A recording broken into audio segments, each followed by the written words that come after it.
Right now, in this exact moment, something inside you is doing far more than simply listening to these words. It is selecting, filtering, quietly deciding what is real before you even realize a decision has been made. No one ever sat you down and explained this. No one told you that this mechanism has been running the entire time, silently, invisibly, behind everything you see. And here is where it becomes strange. The moment it begins to observe, things change. Not metaphorically, not as a poetic idea meant to inspire you.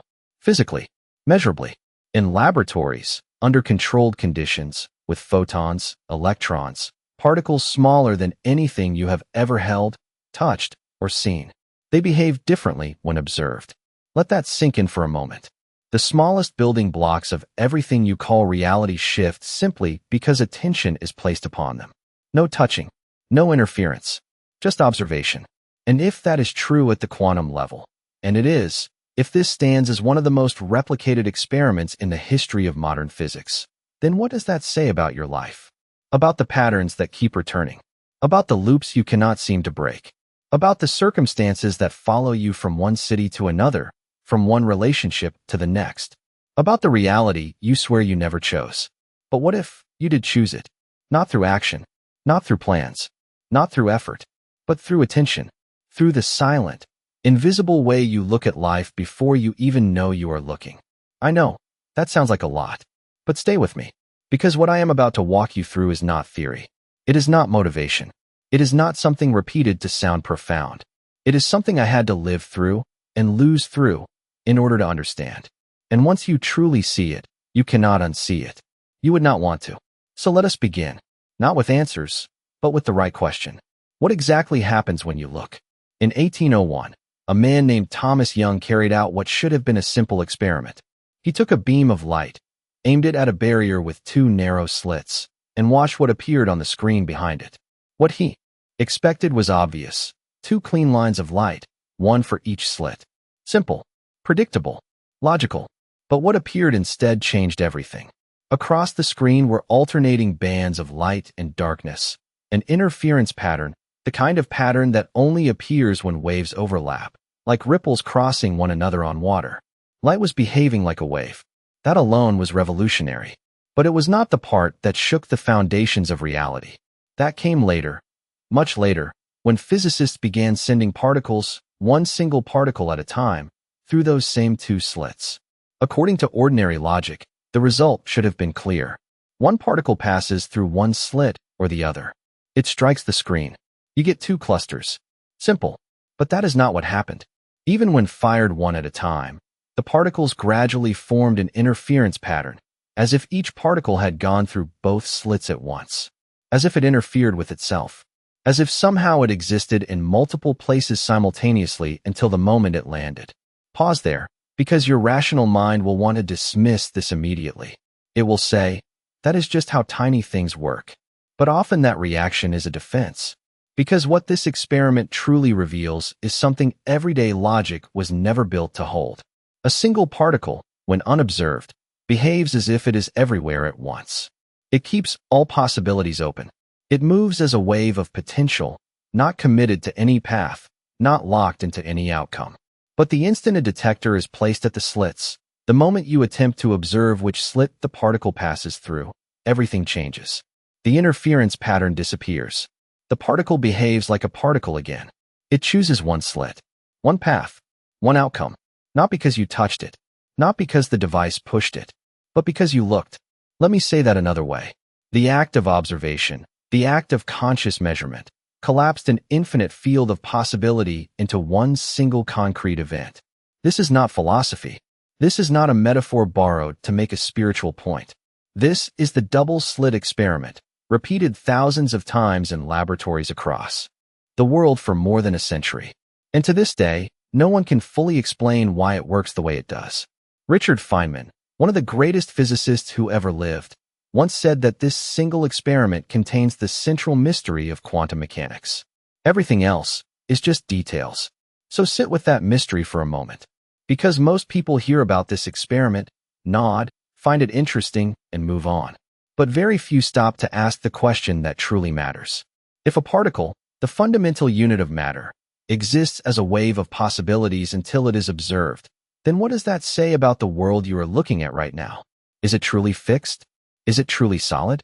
Or is it being shaped, moment by moment, by the way you choose to observe it? You woke up this morning. Maybe the first thing you reached for was your phone. Maybe before your feet even touched the floor, you felt that familiar weight pressing quietly against your chest, that heaviness that whispers, "Here we go again." And from that very first feeling, from that very first interpretation, your day had already begun to take shape. Not because the day was destined to feel heavy, but because you met it through that lens. You looked at your life through a filter you did not even know you were wearing, and the particles responded. That may sound poetic, I know, but it is more than poetry. Every thought you think is an electrochemical event. Every emotion generates a measurable electromagnetic signal. Your heart alone produces an electrical field that can be detected several feet beyond your body. You are not a passive witness drifting through a pre-built world. You are an active, radiating, measurable presence interacting with everything around you, whether you realize it or not. And if the double-slit experiment taught us anything, it is this: interaction matters. Attention matters. What you consistently focus on is what becomes real. Not someday. Not after years of practice. Right now. In the same way a photon collapses from wave into particle the instant it is measured, your reality is collapsing into form based on what you are measuring, what you are expecting, what you are unconsciously searching for. The problem is, most people do not know what they are truly looking for. They believe they are searching for change, for peace, for abundance, for love. But beneath those conscious desires, another layer of awareness is operating, a deeper one, carrying a much older program. And that deeper layer is the one we need to understand. Because it does not move by logic. It does not obey your vision board. It does not care what you wrote in your journal this morning. It runs on something far more primal, something formed long ago in a moment you have likely forgotten. Let me give you an example, and be honest with yourself when you hear this. Have you ever wanted something deeply, truly wanted it, and the moment it began to move closer, you pulled away? Maybe it was a relationship that was finally working. Maybe money had begun to flow in a way it never had before. Maybe peace arrived one random afternoon for no reason at all. And instead of letting it stay, something inside you became suspicious. Something whispered, "This will not last." That whisper is the hidden lens within you. Not the conscious mind listening to this video right now. Not the part nodding, open, willing to learn. I am speaking of the layer beneath that. The one shaped by the first time someone you trusted let you down. The first time you reached for something beautiful and it was taken away. The first time you learned, not with your mind, but with your body, that the world is not safe. That hidden layer made a decision quietly, without asking your permission. It decided what reality looks like. And it has been collapsing your wave of possibilities ever since. Every morning. Every conversation, every time you walk into a room and instinctively scan for what might go wrong before ever noticing what could go right. You are not doing this on purpose. That is the whole point. The process is happening beneath awareness. Automatic, reflexive, invisible, like breathing, like blinking, like the way your pupils adjust to light without you needing to command them. And this is where the double-slit experiment stops being a lesson in physics and becomes personal. Because if attention collapses possibility into reality, and if your deepest pattern is running on autopilot, then your life is not being shaped by what you want. It is being shaped by what you expect. And those two things are almost never the same. You want love, but you expect disappointment. You want freedom, but you expect the other shoe to drop. And the field responds, not to your words, not to your affirmations, but to the signal underneath them. The real question is not whether the observer effect exists. Physics settled that long ago. The real question is this: which part of you is doing the looking? Because until you can answer that honestly, without flinching, you will keep collapsing the same reality again and again, wondering why nothing changes while trying so hard. But here is the part that should send a chill through you. If the wrong inner lens can lock your life into a loop, then the right one, the conscious part, the awareness waking up inside you right now in this moment, can collapse it into something entirely new. Something you have not seen yet. Something that has been waiting in the way for you to finally stop looking away. And that is exactly where we go next. You are driving, and another car suddenly cuts you off. Instantly, a story begins inside your mind. People are reckless. Nobody cares anymore. The world is getting worse. And within seconds, your body follows that story. Your jaw tightens. Your hands grip the wheel. Your heart rate climbs. Notice this carefully. You are not just thinking a thought. Your nervous system has entered a state. And from that state, everything around you begins to look different. The next driver who hesitates at a green light becomes more evidence. The slow line at the coffee shop becomes confirmation. An email from your boss with a slightly shorter tone suddenly feels like proof. Proof of what? That the world is exactly what you had already decided it was, before you ever left the house. Now here is what is fascinating. Another person, in the same car, on the same road, cut off by the same driver, might simply laugh. They may not even notice it. They may be lost in a song, a thought, or a deep feeling of gratitude. So, present that the moment passes through them without leaving a trace. Same event, different inner lens, entirely different reality. And this is not about fake positivity. I need you to hear that clearly. This is not about forcing a smile while life is collapsing inside. That is performance. That is suppression. And suppression is only another unconscious version of the same pattern. You look at your pain and decide it should not exist, which only buries it deeper. No, what I am talking about is more fundamental than that.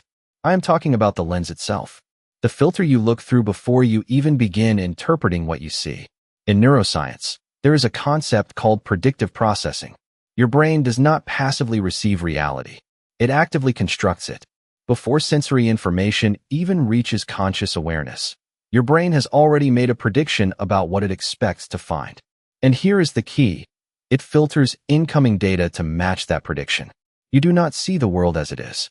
You see the world as your brain expects it to be. And those expectations are built on one thing, your past. Every experience you have lived through, every emotion you have stored, every conclusion you drew from pain or pleasure, all of it forms a predictive model running beneath awareness, quietly deciding what captures your attention, what gets ignored, what becomes amplified, and what becomes distorted. Think about that for a moment. Two people can walk into the same room. One instantly feels warmth, opportunity, connection. The other feels threat, judgment, rejection. The room did not change. The people inside did not change. What changed was the inner model each person carried into it. And that model shaped the reality they experienced. If you grew up in an environment where you had to stay alert, your brain learned to search for danger first. If you were abandoned, you may sense emotional distance everywhere. If you were rewarded only for achievement, you may feel guilt whenever you rest. This is not your fault. It is how the brain survives. It conserves energy by predicting instead of rebuilding reality from the beginning each time. But what once protected you in the past may now be imprisoning you in the present. And this is where it goes deeper. When a prediction repeats long enough, it no longer feels like a prediction. It feels like truth. You do not say, maybe I will be rejected. You feel rejection is certain. You do not say money may be difficult. You feel life itself is scarcity.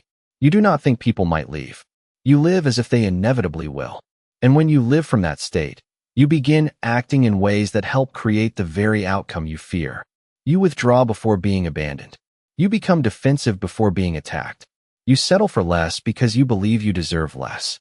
Then when the same result appears again, you call it evidence. But in truth, it is a loop. This is why so many people believe life is against them. Not because reality is fighting them, but because they keep meeting the same old map inside every new circumstance. The brain does not ask what is true. It asks what is familiar, and the familiar often wins. But the moment you see this, a door opens. Because if perception was programmed, it can be updated. If the lens was learned, it can be replaced. If the filter was built from the past, it does not need to control the future. And this is where the observer effect stops being a distant idea from a laboratory and becomes something happening inside your mind every single day. Not only out there with photons and particles, but here, in the way you read a message, in the way you hear someone's tone, in the way you walk into a room, in the way you wake yourself each morning. Because the reality you experience is shaped not only by what is happening, but by the one who is seeing it. And when the seer changes, the world begins to change with it. There is another layer to this that most people never notice.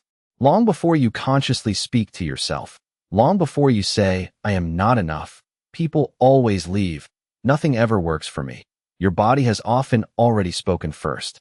It has already tightened, already braced, already prepared for impact before the mind creates the sentence to explain it. This matters more than most people realize, because many of the beliefs shaping your reality were never formed through language.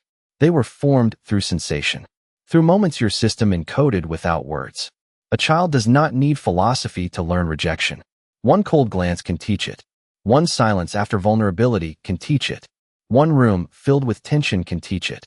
And once the body learns a lesson deeply enough, it begins carrying that lesson into the future as if it were law. This is why someone can enter a loving relationship and still feel unsafe. Why success can finally arrive and still feel dangerous. Why peace can appear, yet something inside immediately starts searching for what is wrong. The conscious mind says this is good, but the body remembers another story, and the body often wins. Because what is stored in the nervous system feels immediate, real, undeniable. You may think you are reacting to the present moment, but many times you are reacting to an echo, an old imprint moving through a new scene. This is why people repeat patterns they swore they would never repeat. They do not choose the same pain because they love suffering. They choose what feels familiar because the system mistakes familiarity for safety. Even chaos can become comfortable when it is known long enough. Even disappointment can feel like home when it has been visited often enough. Let that sink in. Some people are not addicted to pain. They are addicted to recognition, to the emotional texture they learned early in life. So they move toward people, places, and circumstances that recreate it, then wonder why life keeps circling back. And this is where it becomes subtle, because the pattern rarely announces itself clearly. It disguises itself as personality. I am just guarded. I am just independent. I am just intense. I am just unlucky in love. I am just bad with money. But beneath those identities are often old adaptations that were once intelligent responses to difficult moments. Walls built for survival that were never taken down. Strategies created in childhood still running in adulthood. And every time those hidden programs activate, they influence perception again. They shape tone, timing, choice, attention. They decide what you notice and what you ignore. They influence who feels attractive, what feels possible, what feels suspicious, what feels normal. So when people say, "This is just who I am," many times what they really mean is, "This is who I had to become." But what you had to become is not always who you truly are. That distinction can change everything.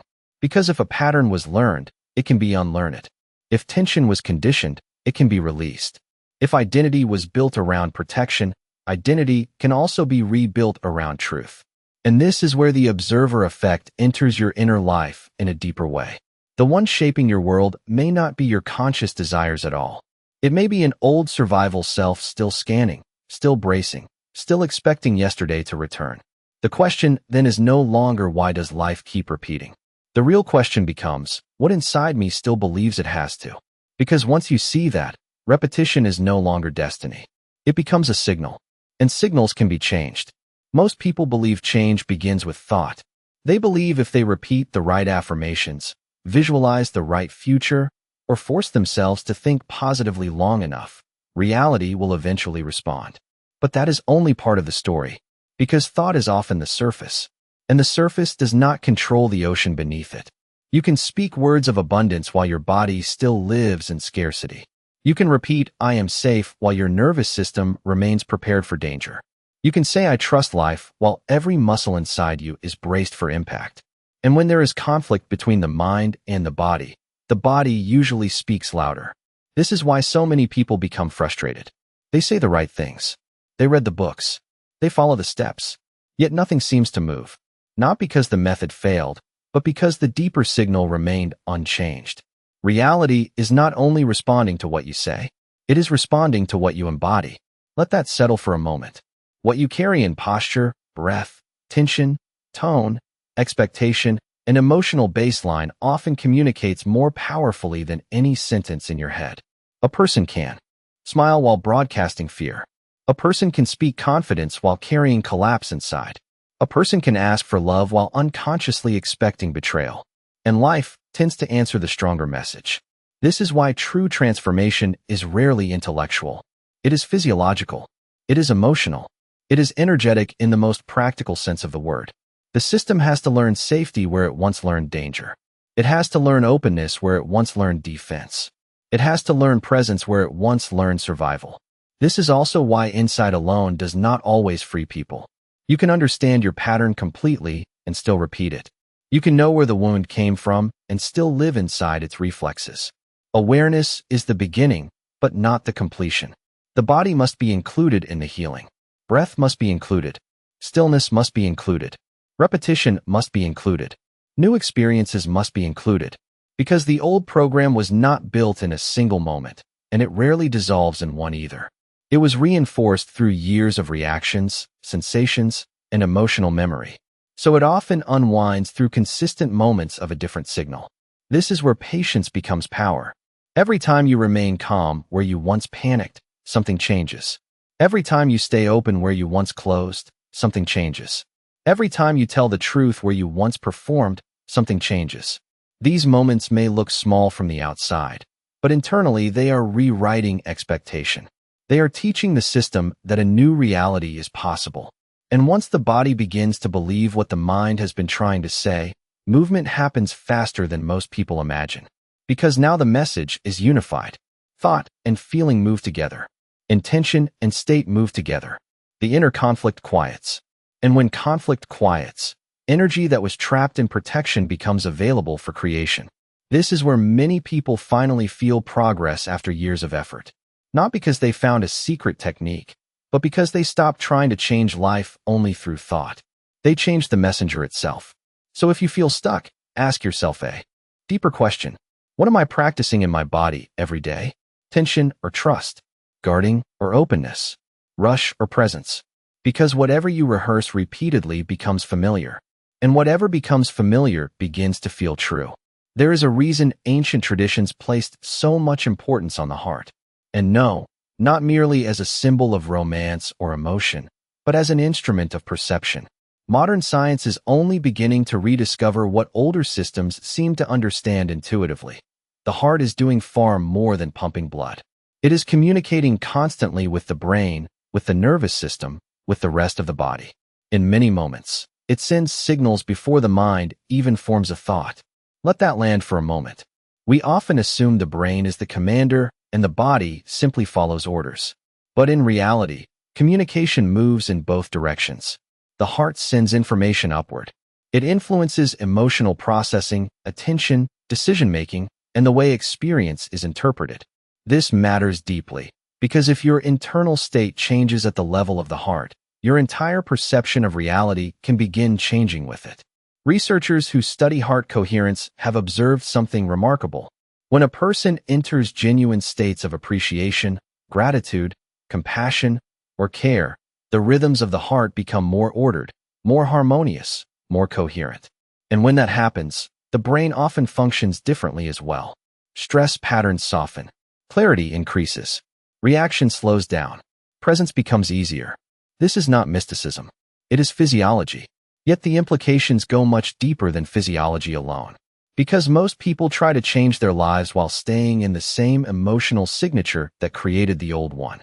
They ask for peace while rehearsing resentment. They ask for love while feeding suspicion. They ask for abundance while living in chronic fear.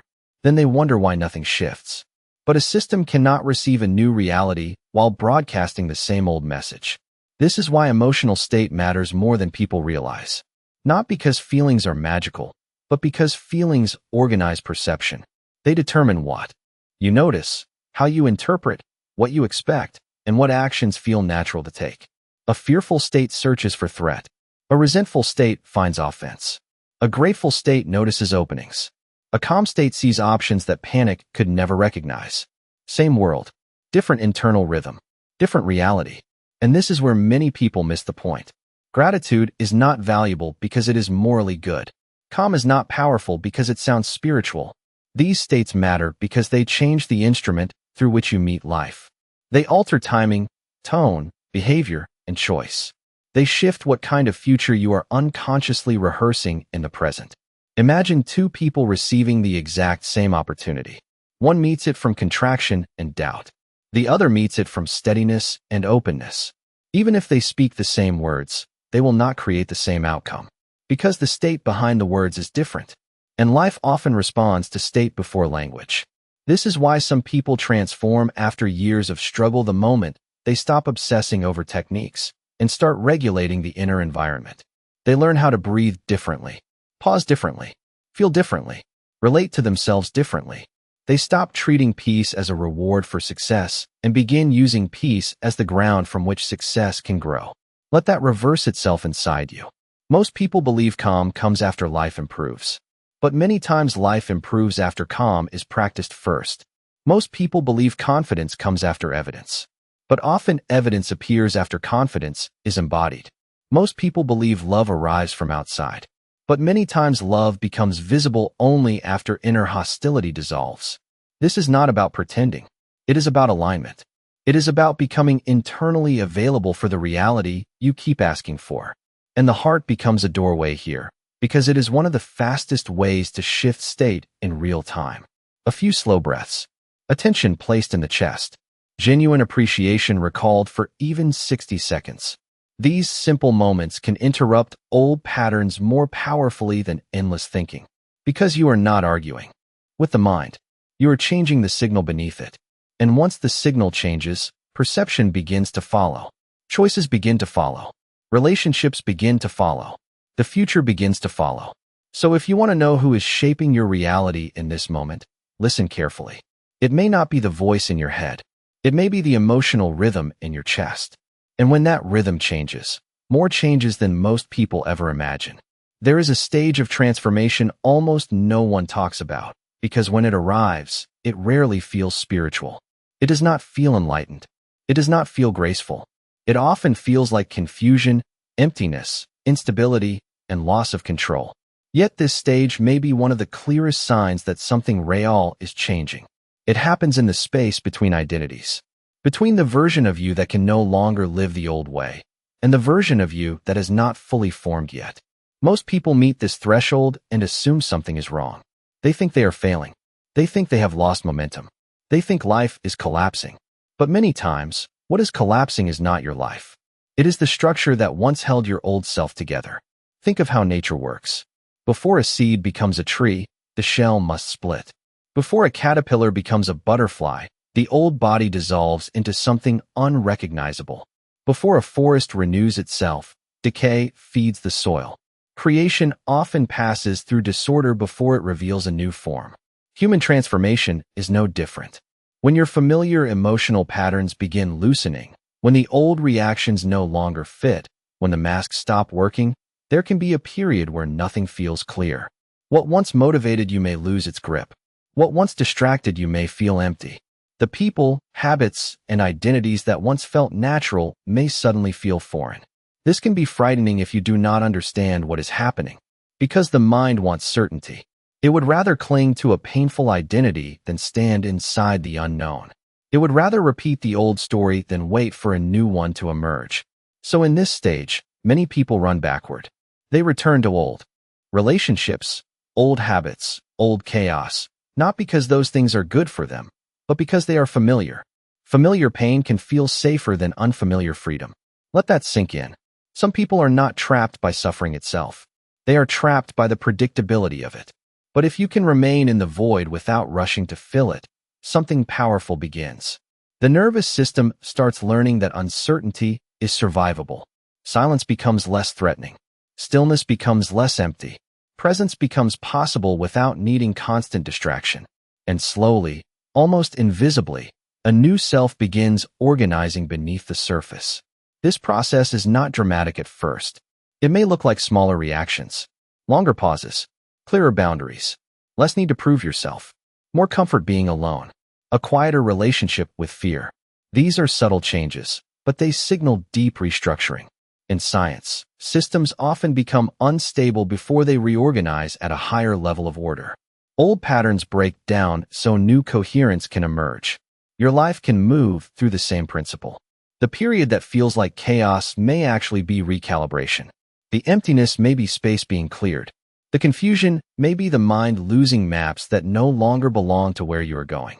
So if you are in a season where nothing feels certain, do not rush to label it failure. You may be standing in the exact place where the old identity ends and the new one begins. Stay there a little longer. Breathe there a little deeper. Trust there a little more. Because many people quit transformation the moment it stops looking beautiful. But true change is often born in the moments that look like everything is falling apart. And if you can stay present through that passage, what rises on the other side will not just be a better mood or a better week. It may be a different way of being entirely. In the end, this is not really about particles, laboratories, or distant theories hidden inside physics textbooks. It is about the quiet force inside you that is shaping experience every single day. It is about the gaze you bring to life before words arrive, the expectation you carry before events unfold, the signal you transmit before you consciously choose anything at all. Most people spend years trying to rearrange the outer world while never noticing the inner observer through which that world is being filtered. They change cities, relationships, careers, routines, yet keep meeting the same emotional landscape again and again. Different scenery, same pattern, different faces, same feeling. Because wherever the observer goes, the reality it organizes often follows. But the moment you recognize this, something powerful begins. You stop asking only how do I fix my life, and start asking who inside me is seeing it this way. You stop chasing outcomes long enough to examine perception itself. You become curious about the lens, not just the image. And that shift alone can open doors years of effort never could. Because awareness changes participation. Once you see the pattern, you are no longer fully trapped inside it. Once you notice the old script, it begins losing authority. Once you meet your own unconscious habits with presence, space appears where reaction used to be. This is where freedom quietly starts. Not in some dramatic miracle, but in a pause, in a breath, in the moment you choose not to become yesterday again. The observer effect, in your life, may be simpler and deeper than you imagined. What you repeatedly notice grows louder. What you repeatedly expect becomes easier to find. What you consistently embody begins to organize the path ahead. So choose carefully what you rehearse in mind, body, and heart. Choose carefully what story receives your attention.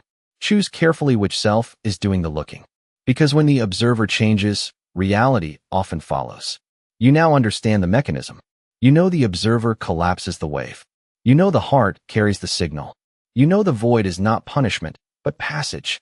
You know identity, that silent automatic story running beneath conscious thought, is the lens through which reality keeps taking shape. But knowing alone has never been enough. It never was. There are people who can explain quantum physics flawlessly and still wake each morning inside the same emotional prison. There are people who have read every book, attended every seminar, mastered every concept, and their lives have not moved an inch. Because understanding the map is not the same as walking the land. So let us speak about the walk, the real practice, the daily, ordinary, unseen process of becoming a different observer. And before we begin, hear this clearly. This is not a technique. Techniques are things people perform for 20 minutes, then abandon for the rest of the day. This is a way of being. Something you carry into the shower, into the car, into difficult conversations, into the silence before sleep. It does not begin and end. It begins and then becomes your life. The first doorway is the morning. And I do not mean some internet version of a morning routine turned into performance. I mean the first 60 seconds after your eyes open. That small, delicate window may be the most important minute of your day. Here's why. When you first wake, the brain is shifting from theta waves into alpha waves. It has not fully locked back into the analytical mind. The filters are not fully online. The old identity has not completely reinstalled itself.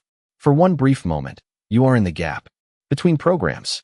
And inside that gap lies something extraordinary. The ability to choose your state before the old state chooses for you. Most people waste this sacred opening. They grab the phone. They check messages. They scan for problems. And within seconds, the old observer is back at the controls, running the same program, producing the same chemicals, collapsing the same reality. But if you can catch that moment, if you can remain still, eyes closed, and generate a feeling before you generate a thought, you can alter the trajectory of the entire day. Not by planning it, by feeling it, by placing attention on the heart and summoning genuine gratitude, care, or quiet awe before the world gives you any reason to feel those things. That is the practice. Not thinking grateful thoughts, feeling them in the body, in the chest, letting warmth move through you like something real. Because it is real. It is an electromagnetic event. It is a signal, and the moment you generate it, the heart moves into coherence. The brain receives a new instruction. The observer begins to shift. 3 to 5 minutes is enough. Not an hour, not a ritual, just a few minutes of sustained feeling. Holding a state that is not a reaction to circumstances, but something born from intention and presence alone. Then you open your eyes. You rise, and the true practice begins. Because the morning feeling is not the destination. It is the tuning fork. It sets the frequency. But the real work, the work no seminar wants to sell because it looks too ordinary, is carrying that frequency into the difficult moments. The email that irritates you. The driver who cuts you off. The careless comment from a coworker. The unexpected bill. The silence from someone you love. These are the moments when the old observer will try to reclaim the throne. The old identity will rise like muscle memory and whisper, "See? Nothing changed." And in that moment, you have a choice. The same choice the particle meets at the slit. You can collapse into the old pattern, the known, the familiar, the safe, or you can hold for 1 second longer. Long enough to notice the impulse without obeying it. That noticing is the new observer. Not the reaction, the noticing.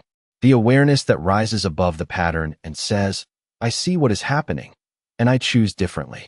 You will not do this perfectly. Some days you will catch it. Some days it will catch you. Some weeks you will feel transformed. Some weeks you will feel as though you returned to the beginning. That is not failure. That is the wave. The signal strengthening, weakening, reorganizing as the new observer forms one moment at a time. The key is to stop measuring progress by the outer world. Stop using the bank account as proof. Stop checking relationships for confirmation. Stop scanning life for evidence that the shift is working. Because the moment you demand proof, the old observer has returned. You are back to measuring, back to predicting, back to needing reality to validate your state instead of allowing your state to generate reality. And that is where most people unknowingly begin again. If you are still here with me at the end of this journey, I want to invite you to subscribe to this channel and walk with us each day. Not because I need numbers, not because metrics matter, but because work like this was never meant to be carried alone. And every time you return here, you are making a quiet decision about who you are becoming. You are choosing to be the kind of person who looks deeper, who refuses to live only on the surface, who understands that the real shift rarely happens in one dramatic moment, but in 1,000 silent moments no one else ever sees. And honestly, the fact that you are still here tells me something important about you. It tells me that somewhere inside, you already knew what we have been speaking about. You did not learn it today. You recognized it. Like remembering something ancient you forgot you knew. So let me take you one step further, because there is one final thread that ties all of this together. The observation you are making right now, in this exact moment as you listen, as you sit with whatever is moving inside you, matters. Not tomorrow's observation. Not the one you hope to make during next week's meditation. This one. The one happening in your chest right now. The quality of your attention in this moment is collapsing a wave. And if you can feel that even faintly, then you already understand something most people spend an entire lifetime missing. You do not need to go searching for a new reality. You need to become still enough for it to find you. You need to stop chasing the collapse and allow the wave to do what it was always designed to do. Organize itself around the clearest signal in the room. And that signal is you. Not the version of you that worries. Not the version that plans endlessly. Not the version that scrolls through life searching for something else to fix. The version that is here now. Present. Breathing. Listening not only with ears, but with something deeper. Something that has no name, yet knows exactly what is being said. That version of you is the observer that changes everything. And it is not something you need to build. It is something you need to stop burying. So here we are. We began with a particle, something tiny and unseen, launched through a narrow slit in the wall of a laboratory, and we watched it do what should have been impossible. We watched it exist in many places at once until someone looked, and the moment observation arrived, it chose. One path, one position, one reality. Then slowly, carefully, we turned that same lens toward you. Toward the way you wake each morning already expecting the day to feel a certain way. Toward the way your heart sends a signal before the mind has time to think. toward the identity you have been wearing like a second skin, so close, so familiar, that you forgot it was never truly yours. We walked through the void together, that painful, beautiful, necessary space where the old self begins to dissolve and the new self has not yet taken form. The place where the temptation to go backward becomes loudest, where the silence between who you were and who you are becoming can feel like it might swallow you whole. And we came through that space carrying something more dangerous than any formula, more powerful than any 5-step plan. Awareness. Because once you see the observer, once you truly understand that your state is not merely reacting to life, but helping create it, sleep becomes difficult. You can pretend. You can distract yourself. You can flood the silence with noise. But the knowing is inside you now. Quiet, patient, unshakable. And it will follow you into every room, every conversation, every decision from this moment forward. Not as pressure, not as burden, as a whisper. A steady whisper saying, you are the one who is looking, and the way you look matters. Let me tell you something I rarely say because it does not fit into a headline. The shift you are searching for rarely looks the way you imagined. It does not arrive with fireworks. It does not announce itself. There is no dramatic moment where the sky opens and a voice declares that you have arrived. Longer there. It is the moment you catch yourself expecting the worst, and instead of tightening, something inside you softens. It is not a revolution. It is a rotation, a slow, steady turning of the lens until one day you look at your life and realize, without drama, without fanfare, that everything feels different. Not because the furniture moved, but because the one looking at it has changed. That is the observer effect. Not as theory, not as a chapter in a physics book, as your life, as the most intimate and unspoken experiment you will ever conduct. And the results are not measured only in outcomes. They are measured in the quality of your presence, in the steadiness of your signal, in your ability to stand before the unknown and say, I do not know what is coming, but I trust the way I am meeting it. I am not going to hand you a neat conclusion. I am not going to wrap this in a moral and place it in your hands. You do not need that. You are not a child. You are someone who stayed here for an hour and listened, not because anyone forced you, but because something inside you was ready. And that readiness itself is observation. That readiness is the wave beginning to collapse in a new direction. Not because I said something clever, not because the science persuaded you, because you were already shifting before you ever pressed play. You only needed someone to give language to what you were already feeling. So let me leave you not with a lesson, but with a question. Tomorrow morning, when your eyes open and the old program begins loading, when that familiar weight starts settling onto your chest the way it always has, what if you paused? What if, instead of handing the wheel to the default observer, you placed a hand over your heart and chose something different? Not a thought, a feeling, one quiet, coherent signal that says, not today. Today I observe differently. What would happen then? You already know the answer. Physics already told you. Your own life has shown you again and again. Every time you entered a room in a different state and watched reality subtly rearrange itself around you, you already knew. The wave is waiting.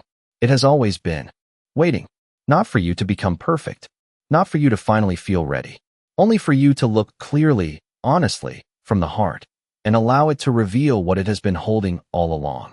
Everything you have been searching for is suspended inside that wave. Not far away, not hidden in some future version of your life. Here, now, in the space between your old observation and your new one. All you have to do is look.